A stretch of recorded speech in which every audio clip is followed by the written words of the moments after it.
Pull.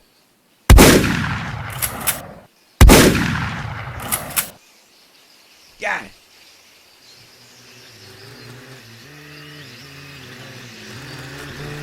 Hey, you hear that? You hear that? What is that? You see that? I don't know. It's coming right at us. Hey, man, shoot it. Shoot it.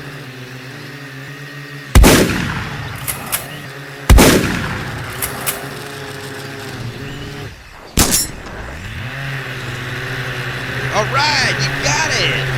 Awesome. Let's go check this thing out.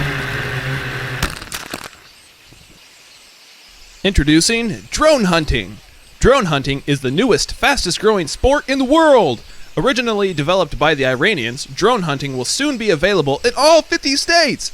Be sure and check your local DNR, FCC, ATF, FPS, DHS, TSA, NSA, FBI, DOD, CIA, NCTC, DISA, NOAA, NWS, FAA, and Social Security offices to get your drone tags when the season officially opens. Hunting season is open all year long for year-round family fun. But wait! EBT, SNAP, and TANF cards are accepted for drone tag purchases and are also tax deductible. So register early for your drone tag at www.voicesofreason.org.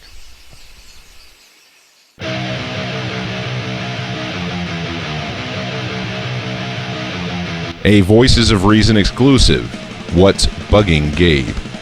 Where we'll find out what's bugging Gabe.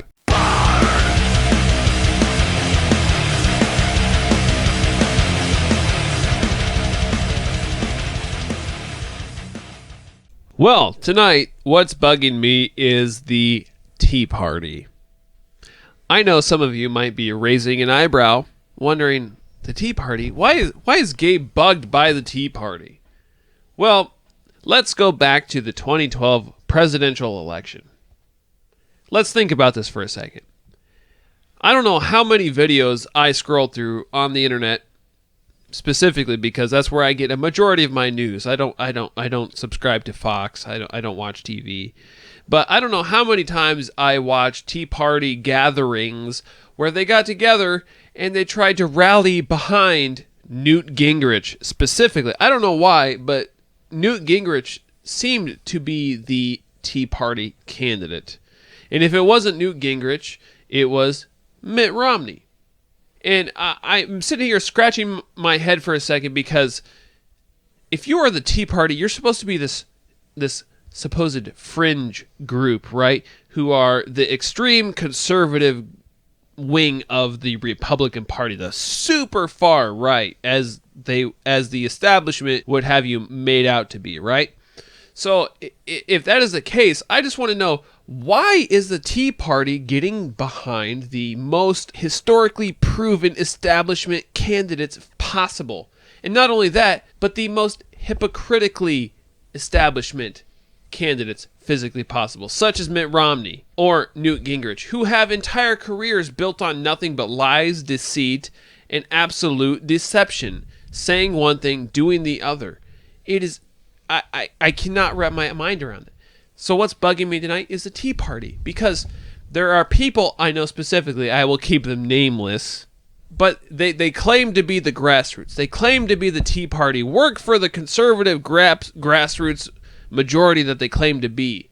But then they sit there and they back up everything that the establishment Republican Party will dictate from the RNC, and they will back anything the National Party does strictly for the sake of winning an election.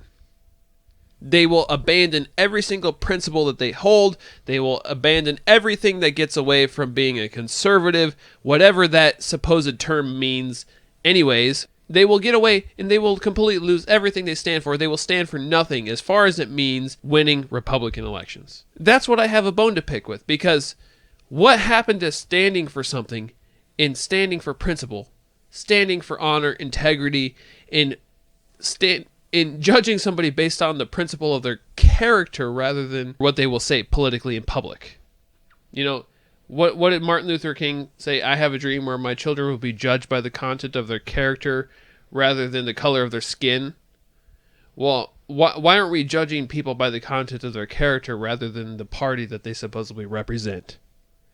In specifically in the Tea Party in general, where we're supposed to be the extreme far right wing, we're supposed to have exactly ironed out what we stand for. But if you claim the Tea Party and you will sit there and you will lie down, you'll get on your knees and you will follow exactly what the establishment or what the National Republican Party passes down as what the Republican Party is going to do, and you'll just say, okay, and you don't put up a fight, you don't even think about it, you just do it? What is the point of claiming the Tea Party, and what good is the Tea Party? And what kind of argument does the Tea Party have against the establishment other than being some sort of scapegoat or some sort of distraction from the actual issues at hand? That's what I want to know. Because I'm getting pretty sick of this whole fake argument of the Tea Party losing elections for the Republican establishment. It is an absolute scapegoat. The Tea Party is exactly which they love and which they hate. When there's something that they need to discredit, they blame it on the Tea Party. If you're a liberal, the Tea Party is the super evangelist. We want to dictate, we want to legislate morality. Theocrat. Right. If you're an establishment Republican, the Tea Party are uncompromising abolitionists who will not meet anyone halfway. Basically, the Tea Party is everyone's scapegoat, like you put out. Exactly. In our group here, we like to believe that the Tea Party are rather libertarian in nature. They're constitutionalists. They believe in limited government. They believe in deregulation, lower taxes. And it's people like Justin Amash who really embody and they stand out from the rest of the crowd, especially in the House of Representatives, especially when it comes to financial matters, which are some of the most important things that can possibly be discussed in Congress. He sat there, he was on the House Budgetary Committee, right? And he was removed from that position because he didn't vote in line with the leadership of the House Oversight Committee or the House Budgetary Committee. I forget the exact name of what he was on. He was removed from that position because he didn't vote in line with the leadership enough. Not because he did bad votes, but because he wasn't playing fair, or he wasn't getting down on his knees saying, yes, master, I will do whatever you say. And so if the Tea Party is going to sit here and endorse these actions by supporting the Republican Party, rather than claiming more of an independent streak of their own, claiming only candidates who represent the Tea Party itself in the principles it embodies, what good is a Tea Party, and what kind of argument can be made for or against it within the Republican Party as a tool or some sort of wing of the Republican Party? I don't understand. It doesn't make any sense if you really get down to the nuts and bolts of it. Well, what better way to stop a movement than to infiltrate a movement? And that's what they've done. That's what they did in the 70s. All of the war protest movements, they were all infiltrated and made to look really, really bad to completely discredit everybody. And I can definitely see that. They did it with Ron Paul. I don't argue against that for a minute. But if you are in the Tea Party and you are as aware of issues as you should be, and if you are paying attention to the actual issues at hand rather than the political rhetoric surrounding them, you would think that somebody would be smart enough to see through the BS that gets put out there, and you'd be able to separate the establishment agenda or the establishment candidate who says what sounds good. You'd be able to separate that from their actual track record of actions and legislation they've supported and everything that falls in line with that. And the problem with the Tea Party label that never happens. Is that nobody knows. I don't understand that. I mean, I consider myself Tea Party, but that is based on my libertarian Republican position. Would you not describe yourselves as Tea Party? But we all see each other as Tea Party in the positive sense, not the Tea Party in the scapegoat. Let's blame the Tea Party because, well, it's easier to blame the Tea Party because we won't usually get anybody to attack us back. Well, namely because who's going to accept the responsibility for things that they aren't? So of course they're not going to see any attack back. I think people are just afraid. They're afraid to take or stand because they don't have enough of a intellectual backing on why they have the opinions they do to claim the stances that they have. And so I think people are afraid to claim one or the other officially because, take gay marriage. People are opposed to gay marriage, but and they will support government intervention in claiming what is a marriage, man or a woman, or a man and man, in labeling marriage as a specific between individuals, whether or not it is an actual official function of government. But when it gets down to it, that is not an actual function of government. But people are afraid to admit that because it seems controversial to say that the government shouldn't mandate that marriage is one man and one woman because that's what religiously we feel is right. They're afraid to separate government functions and religious functions on the fact or on the face of controversy. And I think people, they don't have enough courage in order to adopt that stance to where it gets so muddled in political correctness that it drives this huge divide between factions of the party. When really there really isn't that big of a difference. It's just small, minute details of understanding that people need to just take a few minutes or a day or two to talk out and describe to really get a good understanding of and be like, okay, yeah, we're really not that much different, and I totally understand. I think that would help a lot. Definitely, and I think that this What's Bugging Gabe segment is actually perfect for what we're going to be leading to. We're going to get into the impending and ever-present GOP civil war that seems to be waging for the last year or more, and that has become ever more present in every discussion that is revolving around anything regarding the GOP specifically, now that the caucuses are coming up and different elections. But we are seeing the moneyed interests, specifically big, gigantic corporation, starting to throw their money behind the more moderate or establishment Republican procedures. They're voting with their dollars for Santa Claus. Yes, and what we're seeing is businesses that have traditionally supported Republican and or GOP candidates in general are now starting to physically fight the grassroots and the Tea Party, who obviously fight for deregulation of business and lower taxes, things like that. And they're starting to go lobby and do everything they can to ensure that moderate and or liberal, whether you can call them a liberal Republican or just a straight out Democrat like Mitt Romney, you're seeing them lobby for these people specifically so they can get their kickbacks from the government. As tough as of a pill as that may be to swallow, that is what's happening. So basically what we have right now is we have dissension within the ranks. We've got establishment conservatives, people who are actually more like the progressive big government corporatists who are actually very much in league with the status quo. They like being allied with the government. They're getting benefits. They're getting subsidies. They're kickbacks. And part of their additional concern is, yes, they're after the kickbacks, but they're also concerned that by putting up these really, really principled conservative candidates that we're losing elections, and thus they're losing out on those goodies. Exactly. And right now what we're dealing with these establishment Republicans and conservatives, really, they're both working toward the Democratic Party's agenda. They're going to help Democratic candidates being elected over Republican candidates. We're having basically people within both the Republican and Democratic Party attack the Tea Party individuals, those candidates, both of whom define the Tea Party differently. You know, what does Tea Party mean to you? I mean, to me, Tea Party just basically means constitutionalist, limited government, personal responsibility advocates, people who want to see less government, people who want to see the Constitution be obeyed. People that believe that we are taxed enough already. So I've been following the results and the fallout from Virginia and trying to kind of analyze or look at some of the analysis behind the race with Virginia's former Attorney General Ken Cuccinelli, who came to Iowa last year for the RPI Lincoln dinner. Big Obamacare phobe. And I found a story about, going back to the Virginia Republican primary.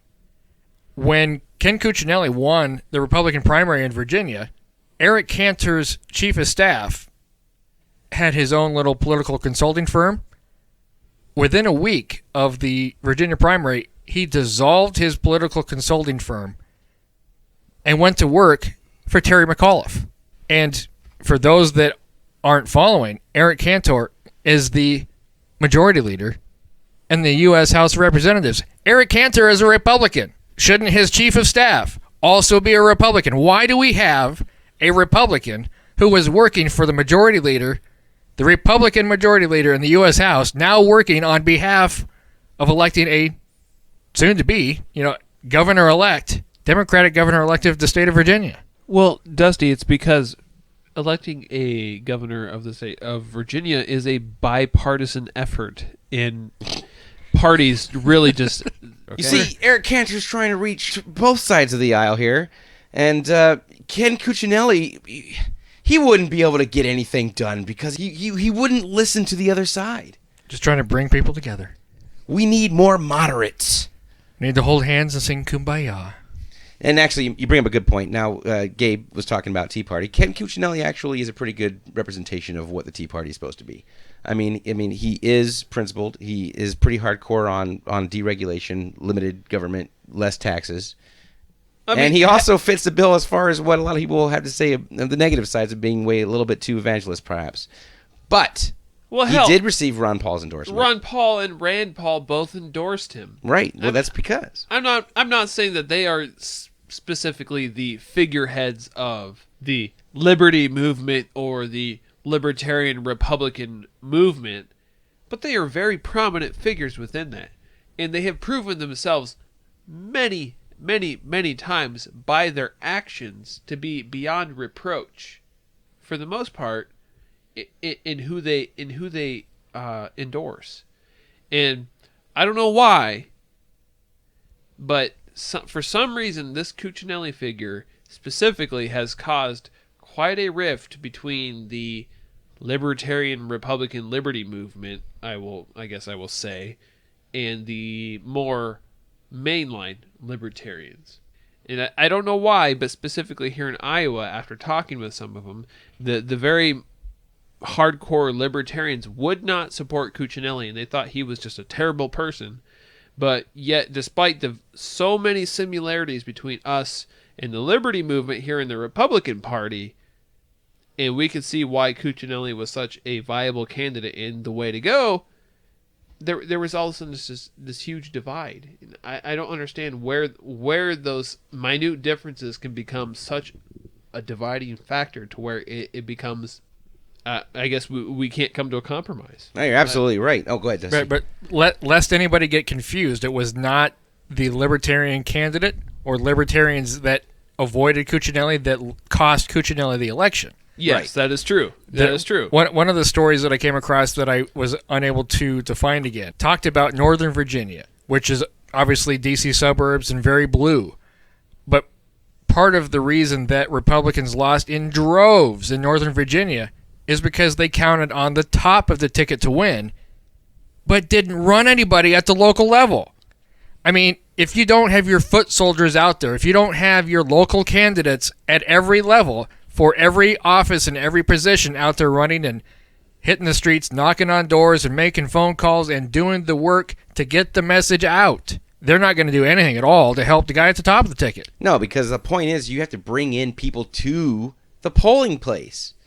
And if people were rather ambivalent about their two choices for governor, which a lot of people in Virginia were, they didn't like McAuliffe, they didn't like Cuccinelli, so they didn't go. They didn't vote. Now, yes, this is a midterm election. There's not much going on. So there wasn't really much to bring people to the polling place if they weren't interested in those two candidates. That was the top of the ticket, as you say. But what else do you have going on right now on the Republican side? Now, the Democratic Party did put a lot of effort into supporting Sarvis, and we already pointed out that probably didn't have any effect on Cuccinelli losing, since more Democratic votes were probably pulled from the Democratic Party to the Libertarian Party with that effort. let it be noted, that one of Sarvis's largest contributors Exactly. was the Obama campaign. Obama for President campaign's biggest campaign donation bundlers of the entire campaign altogether. So you have a libertarian candidate who, when libertarianism compared to the policies of Barack Obama, should be about the most opposite things that you could possibly imagine, but yet you have one of the largest campaign, we'll just call them campaign donors of the Obama campaign, to Sarvis supporting him in one of the largest amounts total. That has to make you scratch your head and go, what's going on here? There was a strong effort, though, by the grassroots to get Cuccinelli elected. After Ron Paul did extend his support toward Cuccinelli, endorsed him, basically, and actually spoke for him at one of the events. I was speaking with the chairman for the Maryland Campaign for Liberty, Patrick Cusey, and he was trying to coordinate Maryland's Campaign for Liberty members to assist. And like you say, Northern Virginia is a very blue area. And if you ask me, the establishment Republicans, the Republican National Committee, they don't want to win the Senate in 2016. They don't want to. It's their plausible deniability. They can keep on saying that they're not for all these big government progressive corporatist legislation that's been put out.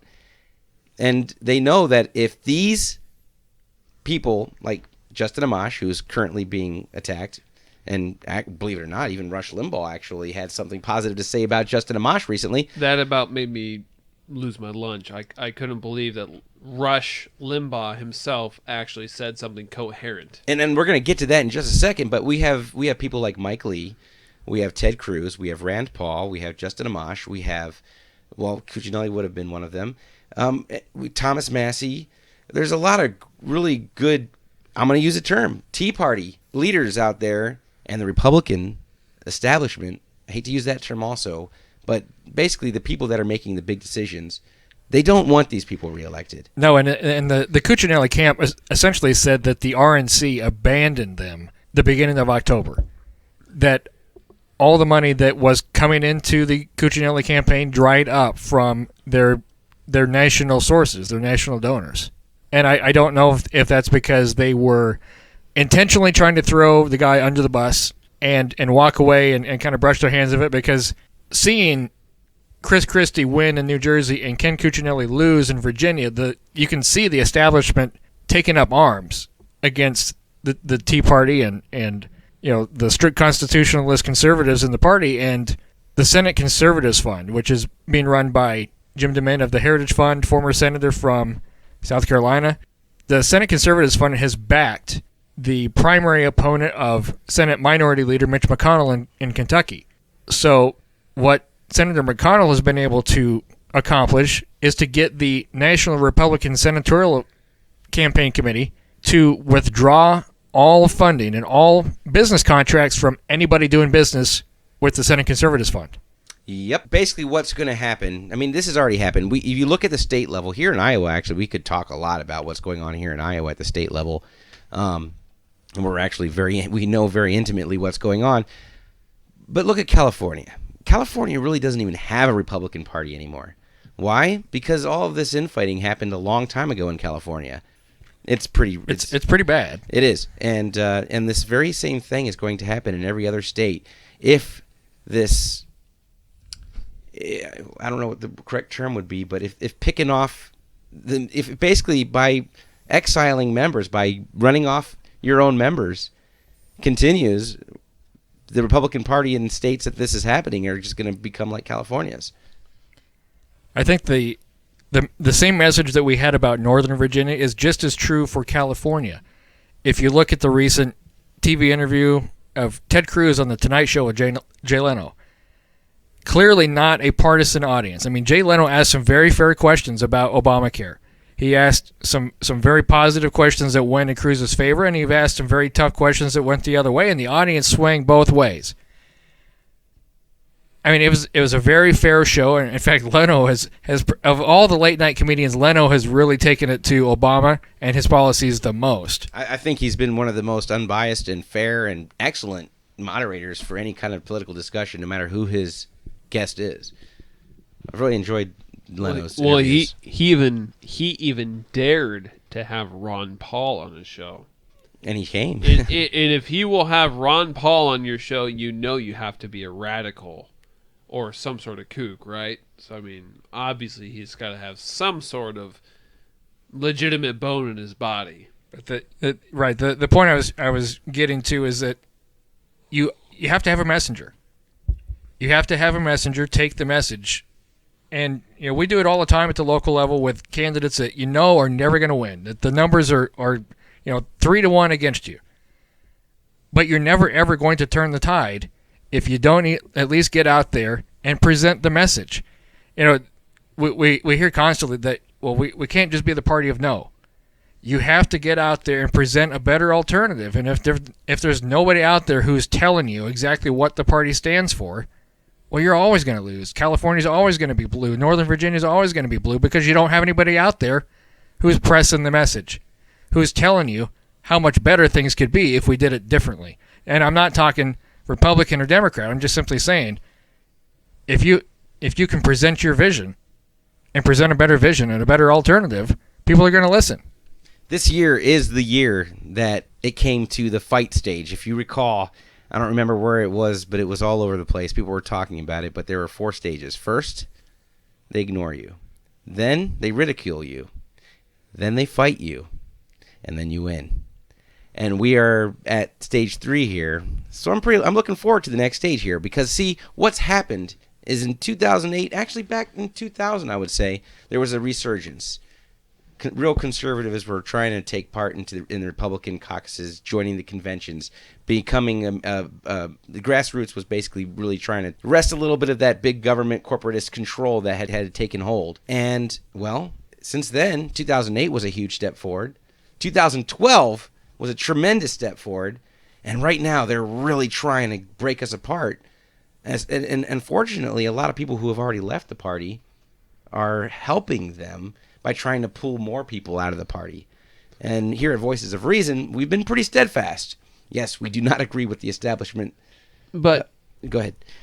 What I think you may be right. We might be at the point where we can win philosophically. Yes, we might be right. But I don't want to be the pessimist out of the group. But I think I'm going to have to take this line that, yes, in the end, we may have ended up being right or correct, or we might have won the argument, but in general, I think we will have lost the war because we will see the country, we will see our economy, we will see things collapse around us to the point where any sort of victory philosophically or through policy-wise might become a moot point. Nevertheless, we continue to fight. Absolutely. And that's what we're going to do because I do honestly, I'm pretty skeptical about whether or not it's going to matter by the time it does happen. I mean, this country is in a lot of trouble. But you have to know thine enemy. And right now, real Republicans have to be aware that the enemy is next to you, sitting next to you. Like in Michigan with Justin Amash. Exactly. Let's pull that up. The Republican establishment has announced, well, I don't know if they've announced it, but the Republican establishment is targeting Tea Party office holders, and they're going to primary them. And you know who's doing this is donors. Republican Party donors in Alabama, 1st Congressional District. A set of GOP donors set its sight on someone they perceive as having caused the government shutdown, Michigan Congressman Justin Amash. Business leaders are plotting to take down Republican Justin Amash, Republican Michigan, as part of a broader effort to punish Republican lawmakers over the government shutdown. In a letter obtained by thehill.com, prominent Michigan donors request financial backing for Amish's primary challenger, Brian Ellis. 7 individuals, including prominent Michigan businessman Mark Bissell, J.C. Heisinger, and Mike Jandernoa, signed the fundraising plea. They argue that Amish and others have effectively nullified the Republican majority in the U.S. House. These are Republican donors. The donor class has now begun to target Tea Party Republicans to get rid of them. In other words, the Republican donor class has now begun to target conservative Republicans in the House to get rid of them. So, we mentioned the Senate before. Well, it's not just the Senate, it's the House too. And what we're seeing is not just a divide between establishment Republican Party and the Tea Party per se. What we're seeing is a development and a separation of the wealthy, independent business class of America and the grassroots, I think.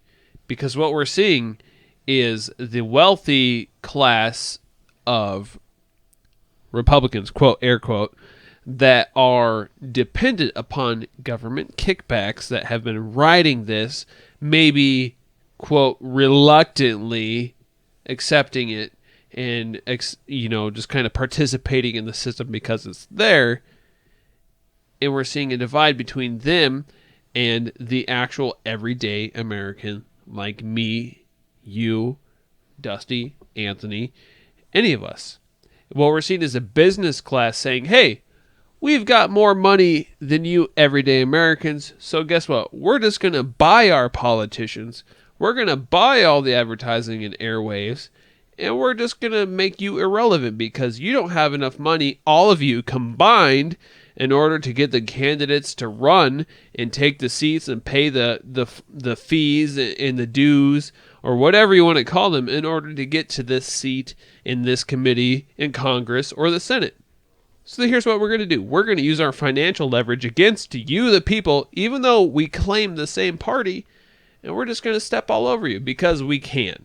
Sure, and one of the best ways that they can go and push that leverage on a person is to stop donating when, say, for example, a libertarian conservative takes an important post within the state executive committee. Absolutely. And all of a sudden, they pull their funds. They stop donating the money. And then, of course, all the... Well, you know what I'm talking about. It's the sound of wallets shutting all across Iowa. There you go. And what happens? Devastating. Oh, yeah, these guys can't fundraise. Bullshit.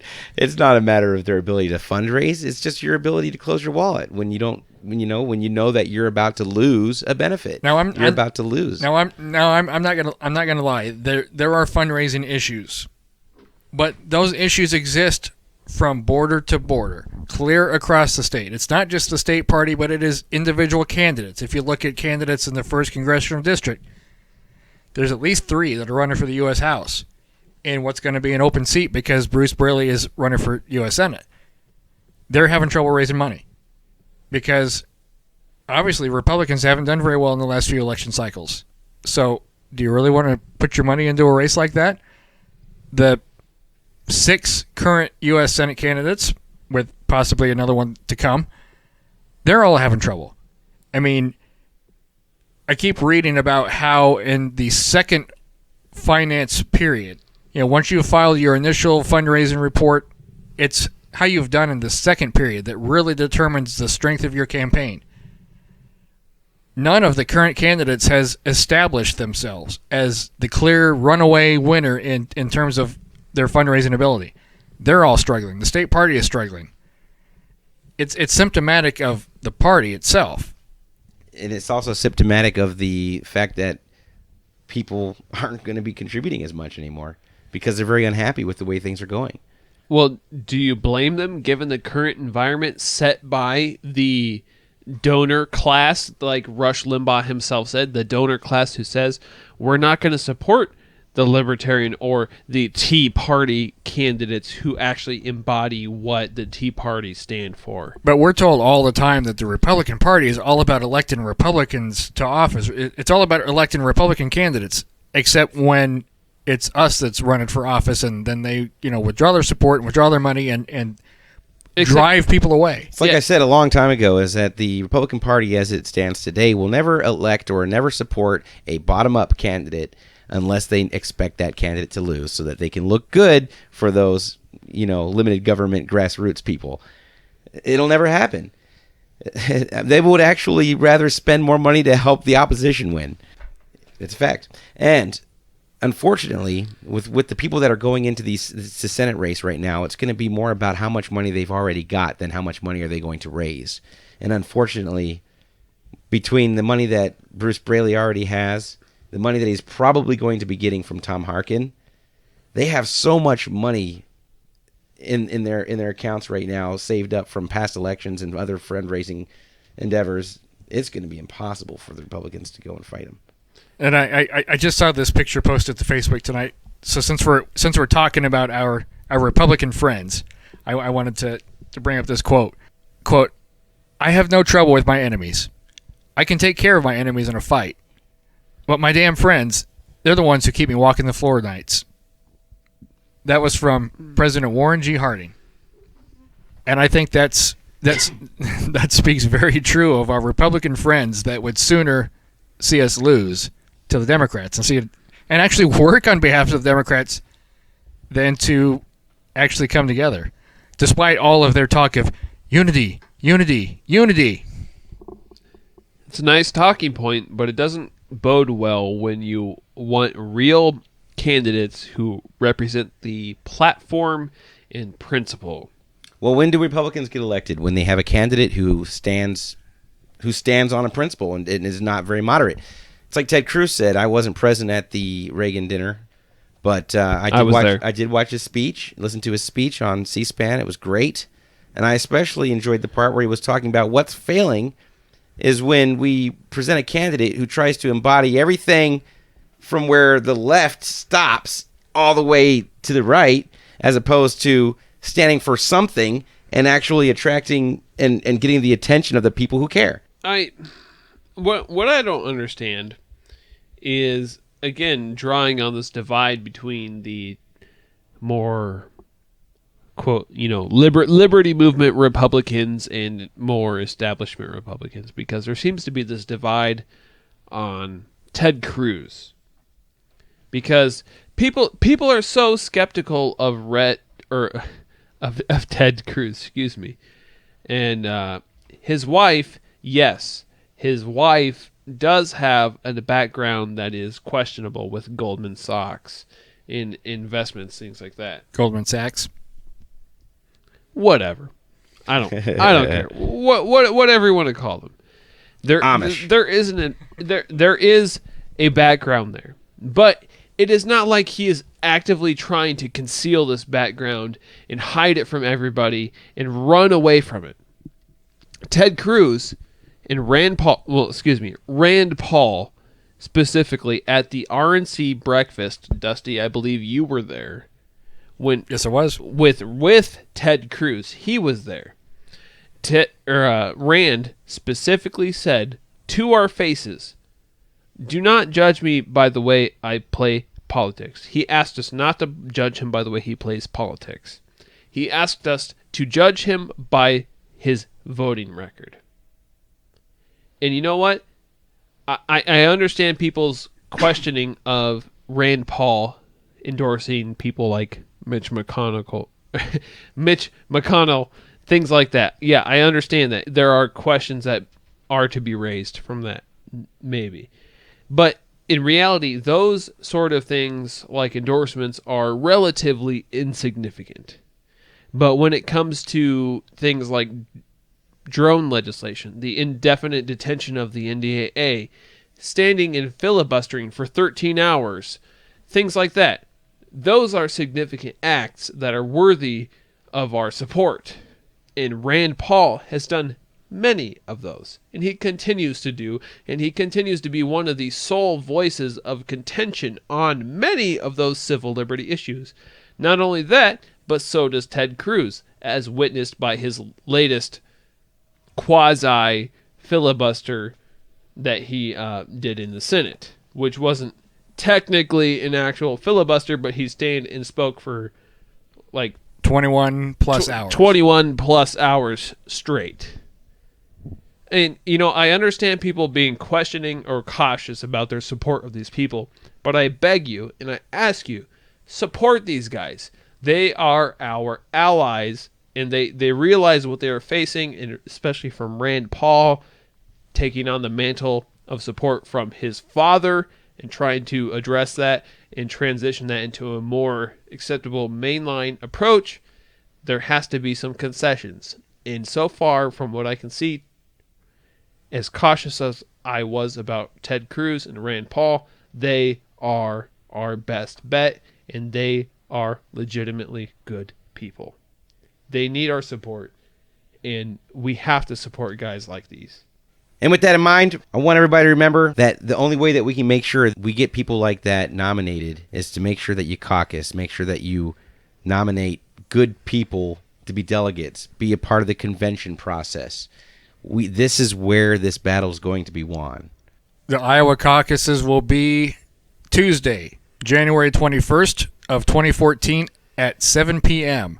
And because this is a midterm caucus, there will likely be consolidated locations in many places. Des Moines may not be included in that, but just pay attention that the date is set, the time is set. This is when they're going to take place. Find out your location and be there.